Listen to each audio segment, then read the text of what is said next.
வணக்கம். சற்று முன் கிடைக்கப்பெற்ற மிக முக்கியமான செய்தி ஒன்று வெளியாகியுள்ளது. தேர்தல் ஆணைய அதிகாரி போட்ட கையெழுத்து அதிர்ச்சியில் எடப்பாடி பழனிசாமி.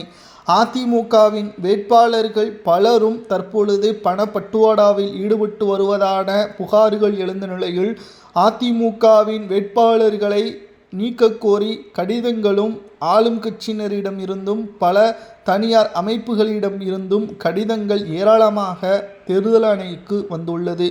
10,000 ரூபாய் வழங்கப்படுவதாகவும், லால்குடியில் பிரபல தொழிலதிபரின் மனைவி போட்டியிடுவதால் அங்கு சுமார் 25,000 ஒரு ஓட்டிற்கு கொடுக்கப்படுவதாகவும் தகவல்கள் வெளியான நிலையில் அதிமுகவின் வேட்பாளர்கள் சில பேரை தற்பொழுது நீக்கக்கோரி தேர்தல் ஆணையம் முடிவெடுத்திருப்பதாக தகவல்கள் கிடைக்கப்பெற்றுள்ளது.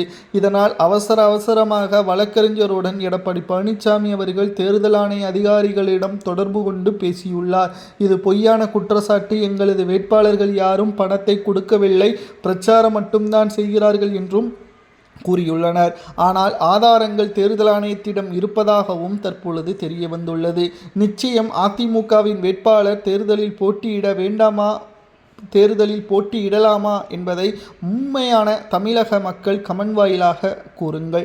அது மட்டுமல்ல, 2026 சட்டசபை தேர்தலில் திமுகவை தோற்கடித்து அதிமுக வெற்றியடைந்தால் மட்டும்தான் இந்த முறை நிச்சயம் திமுகவால் ஒட்டுமொத்த தமிழகத்தில் இருந்து அகற்றப்படக்கூடிய நிலைமை உருவாகும். இல்லை என்றால் மீண்டும் 2வது முறை திமுக வெற்றியடைந்து விட்டால் அதிமுகவின் நிலைமை பரிதாபமாக மாறிவிடும். அது மட்டுமல்ல, 2026 சட்டமன்ற தேர்தல் திமுகவின் வெற்றி, அதிமுகவின் தோல்வி, அடுத்த தேர்தலில் பாஜகவின் தலைமையையோ அல்லது விஜய் அவர்களது தலைமையையோ அதிமுக தேடி செல்லக்கூடிய பரிதாப நிலைமையும் மாறும்.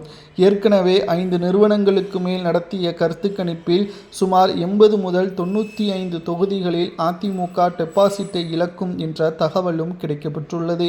இது நடந்தால் எடப்பாடி பழனிசாமி அவர்கள் 10 தேர்தல் பழனிசாமி என்று கூறிய நபர்கள் 11 தேர்தலில் தோல்வியடைந்த பழனிசாமி என்று கூறக்கூடிய நிலைமையும் உருவாகும்.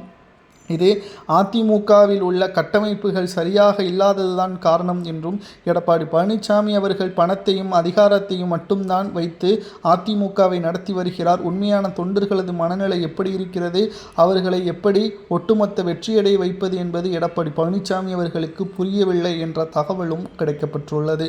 2026 சட்டசபை தேர்தல் அரசியல் களத்தில் அதிமுகவின் வேட்பாளர்கள் பணப்பட்டுவாடா கூறியதாக தேர்தல் ஆணையம் அவர்களை நீக்கலாமா வேண்டாமா என்பதை மறக்காம கமெண்ட் வாயிலாக கூறுங்கள். இது போன்ற செய்திகளை தெரிந்து கொள்ள சப்ஸ்கிரைப் பண்ணிருங்க.